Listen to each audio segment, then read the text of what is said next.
بسم الله الرحمن الرحيم الحمد لله رب العالمين وأصلي وأسلم على رسول الله صلى الله عليه وسلم وعلى آله وأصحابه أجمعين أزكى صلاة وأتم تسليم وبعد باب في الصيام باب في الصائم يحتلم نهارا في شهر رمضان وبه قال حدثنا محمد بن كثير قال أخبرنا سفيان عن زيد بن أسلم عن رجل من أصحاب النبي صلى الله عليه وسلم قال رسول الله صلى الله عليه وسلم لا يفطر من قاء ولا من احتلم ولا من احتجم. وفي رواية عن عائشة رضي الله عنها قالت كان رسول الله صلى الله عليه وسلم يقبل وهو صائم ويباشر وهو صائم ولكنه كان أملك لإربه أو كما قال عليه الصلاة والسلام. Chamados irmãos, na sequência dos ahadiths que temos abordando nessas nossas lições, hoje vamos falar alguns masail, regras no jejum. Regras no jejum, falando concretamente, primeiro aspecto, vamos falar do ihtilam. Qual é a regra do ihtilam? Aquele que tem um sonho molhado, estando em jejum, se isso afeta o seu jejum. E vamos também falar acerca do beijo, amassos, grude no estado de jejum. Bom tema, né? Se não podemos falar isso em jejum, podemos saltar. Vamos falar de algum dhikr. Hadith, temos que falar, portanto, é fiqh que estamos aqui a abordar, não há nenhum problema nisso. O hadith que é narrado na coletânea de Imam Abu Daud, rahimahullah, ele traz no seu capítulo Kitab al-Siyam, Kitab al-Sawm, traz esse hadith. Primeiro que Bab al-Sa'im yahtalimu naharan fi shahr Ramadan. O jejuador, no mês de Ramadã, pode ser, quando falamos do sonho molhado em jejum, pode ser no mês de Ramadã ou pode ser fora do Ramadã, em jejum. Então, a regra é mesmo. Se a pessoa no estado de jejum, no ou fora de Ramadã, tem sonho molhado, é algo não propositado. A pessoa sonha e sonhou, é um sonho molhado, obviamente, onde ele se encontra, ou a imaginação, ou o sonho é um ato sexual, que culmina com a ejaculação. Portanto, ele acordou, despertou, viu que a roupa está molhada, teve um bom sonho, não é? E recordou-se, eu estou de jejum. Qual é a situação do meu jejum? Será que o meu jejum é válido, continua válido, ou o jejum está inválido?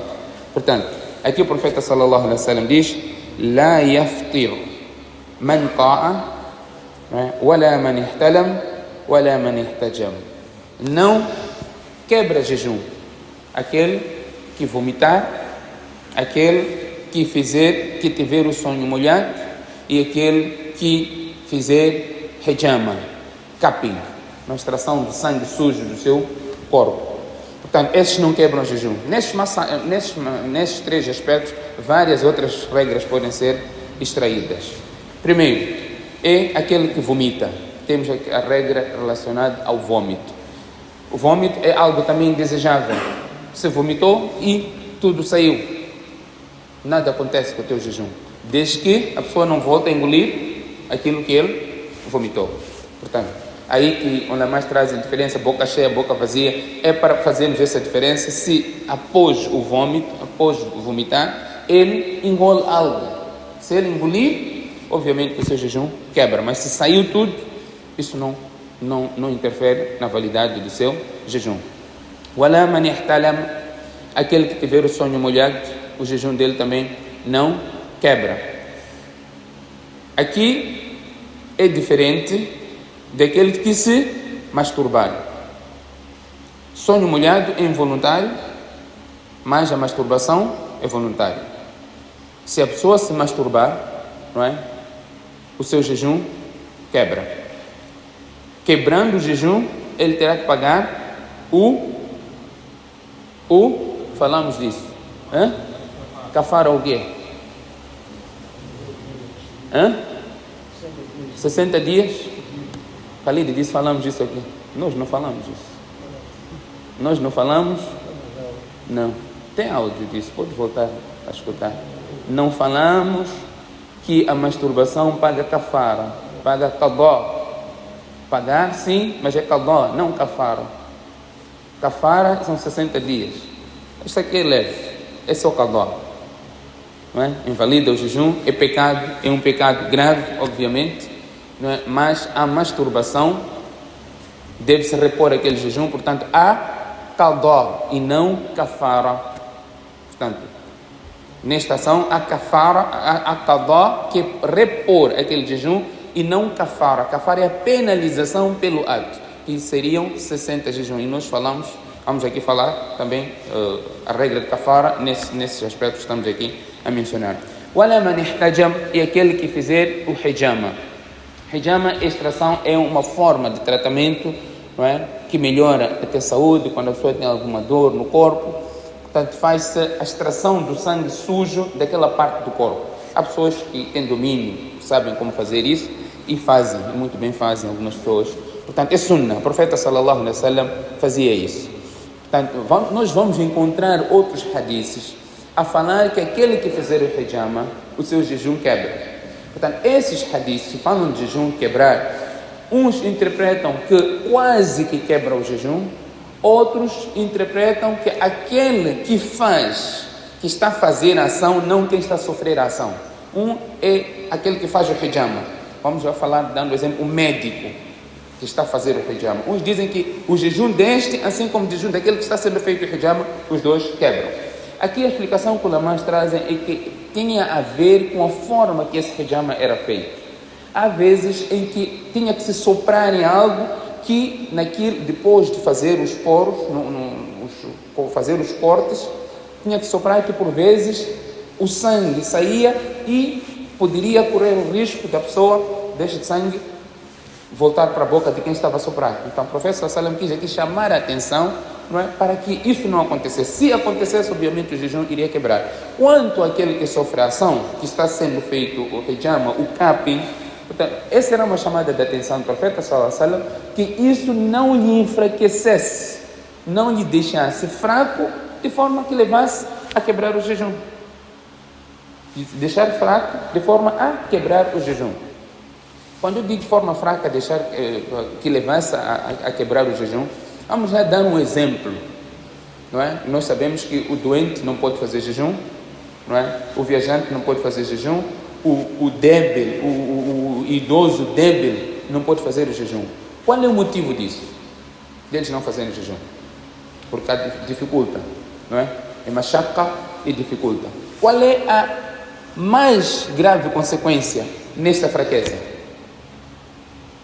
Qual é? Para o estado de saúde dele. Qual é a mais grave consequência? Ele levar a morte. Ele levar a morte. Portanto, Allah não quer que o jejum te cause a morte.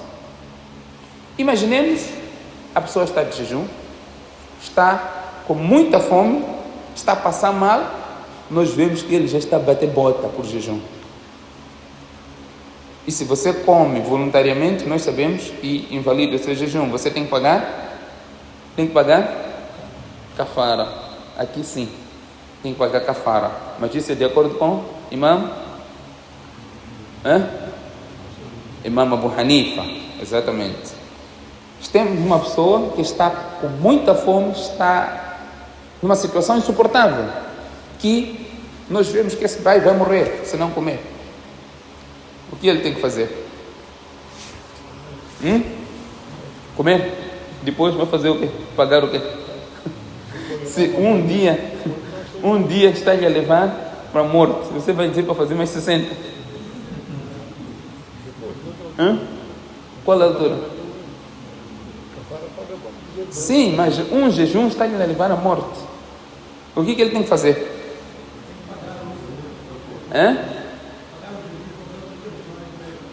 Pagar, fazer depois? Dar de comer? Não, mas ele pode não ter feito suhoor naquele dia e dia anterior não fez iftar adequadamente e isso lhe causou essa situação. Não vamos logo dar essa liberdade, não é este o propósito. Não é? Nós temos que ver se é uma pessoa capaz ou não é capaz de fazer jejum. Este é o primeiro ponto. Ele pode estar a passar uma situação naquele dia porque tem um historial. Não é? Porque ele mal fez o suhoor num dia anterior e naquele dia fez o jejum e não teve nada para ele fazer o iftar. Dia seguinte ele continua a fazer o jejum e isso levou a essa situação. Portanto, não é mufti, não dá. O fato tem que ser estudado esses aspectos todos. Senão eu acho que podia procurar vocês para darem fatwa. Mashallah, vosso fatwa é bem fácil e rápido. Esses aspectos todos devem ser levados em consideração. Mas se nós estamos a ver que alguém está a morrer fome de jejum, ele tem que quebrar o jejum. Allah não quer nós sofrermos. Por isso que o doente foi escusado de fazer jejum, porque a consequência mais grave é de levar à morte. O doente foi escusado de fazer jejum, porque a consequência é de retardar a cura. Então não faz jejum. Não é? Yuridu Allahu bikumul yusra. Este é a ayat que todos nós temos que saber. Yuridu Allahu bikumul yusra wa la yuridu bikumul usra. Allah quer de nós coisas fáceis e não quer coisas difíceis. Allah não quer nos castigar, não quer nos torturar. Não é este o propósito. Por isso, quando você esquece de jejum, comeu, não há problema. Não é? É aqui a ligação nesses dois aspectos que nós podemos mencionar quanto àquele que está fraco. Portanto, o profeta sallallahu alaihi wasallam diz: "Wala man ihtajama", não é? Aquele que fez hajama, portanto, o seu jejum não quebra. Porque ele fez assim, mesma parte do hadith, nós podemos aplicar no nosso dia de hoje. Qual é o mas'ala que pode ser extraído aqui? Quem tem na mente? Exatamente. Isto. Doar sangue. Não invalida o jejum. Doar sangue. Podemos ainda passar para outro. Apanhar injeção. Não invalida o jejum. Desde que nada vai para o estômago. Desde que nada vai para o estômago. Extrair dente. Extrair dente. Mufti sabe? Extrair dente. Ele está a fazer assim. Mais ou menos. A probabilidade de engolir. Probabilidade de engolir. Engoliu? Não, estou a perguntar. Engoliu?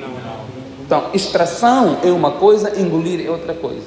Portanto, a extração do dente em si invalida? Não. Este é o ponto que o meu propósito ao trazer este tipo de mas'ala, você poder pensar sozinho. Não me mande mensagem perguntar depois, Malana, posso extrair dente? Porque neste hadith nós temos vários aspectos que podemos entender. O propósito não é você só sentar aqui porque vai ganhar, não é? Como dizem Chocate, quando senta aqui fazer bayan 6 pontos, 50, 60 anos de nafil ibadat, não é? Não é esse propósito. Você ganhar 50 anos de ibadat nafil, isso é automático. Isso é automático. Thawab nesses ajuntamentos é automático, com nia ou sem nia. A diferença vai fazer na tua atenção, no teu interesse. Aí vai fazer a diferença. Portanto, este é o propósito. Você ouvir, eu abrir, você entender ou chegar à conclusão. Se estamos aqui a falar de hijama, que é extração de sangue, não é? Fazer o tratamento onde tira o sangue sujo. Então, extração de sangue normal, a mesma regra aqui se aplica. Temos a questão de ihtilam, que é o sonho molhado, não é? O sonho molhado é uma coisa. Agora, tem outra parte deste mesmo hadith que nós podíamos aqui mencionar, que sim? Há questões que eu não posso responder porque isso tem a ver com a consequência. Pode ser aspectos medicinais que o médico tem que explicar. O princípio de jejum, você não pode colocar algo no seu corpo que te leva ao estômago. Não é? Te leva ao estômago. Isso quebra o jejum, não há discussão. Há vezes, há certos tratamentos que você faz que não há nenhuma ligação com o estômago, por mais que você até possa sentir o sabor de efeito daquele medicamento. Isto não invalida o jejum. Portanto, o ulama explica isso porque não há nenhuma ligação com a parte do corpo, não é, com o estômago, por mais que este sabor sinta-se, não é, na sua garganta. Portanto, ulamás escrevem isso, mas há certos tratamentos que, por mais que haja essa sensação, mas o jejum não invalida. A outra parte deste tema, desta aula de hoje, é relacionado ao beijo. Mas o nosso tempo hoje aqui acabou. Já são 15 minutos. Continuamos. Beijo, amasso, grude. Mais um pouquinho? Não, isso não. Vamos falar amanhã. Acabou o tempo.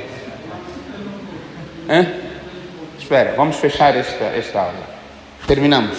Beijo, amasso e o grudinho. Vamos falar amanhã, inshallah. Ok? Inshallah, vamos falar disso amanhã. Eu não gostaria de alongar esta aula. Subhanakallahumma bihamdik, nashhadu an la ilaha illa anta, nastaghfiruka wa natubu ilayk.